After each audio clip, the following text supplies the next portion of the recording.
La piscine du lac, comme vous ne l'avez peut-être jamais vue, sans eau. Pour toute l'équipe du centre aquatique, l'heure est en effet à la vidange, une opération qui n'est pas vraiment une mince affaire. Quand vous avez plus de 3000 m3, ça se fait pas juste comme pour une baignoire où vous enlevez la bonde du fond et puis tout descend en 10 minutes.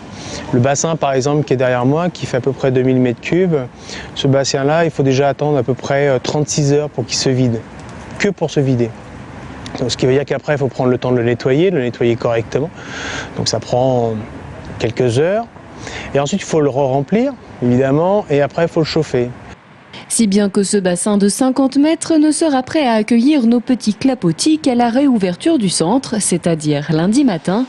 Mais en dehors du nettoyage et du traitement minutieux des fonds, des bords, des goulottes et des plages, à l'aide notamment de bactéricides et fongicides, cette période est également une occasion rêvée pour briquer chaque recoin et remédier à l'usure des équipements. On est en train beaucoup de travailler sur la réfection des rivières extérieures et intérieures, donc des rivières à bouée.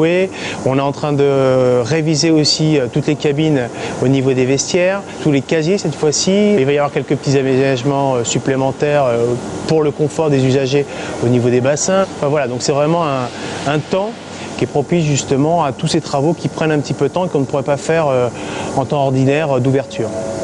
En 7 jours, 4000 m3 d'eau auront ainsi été renouvelés et 6000 m² de sol auront été nettoyés.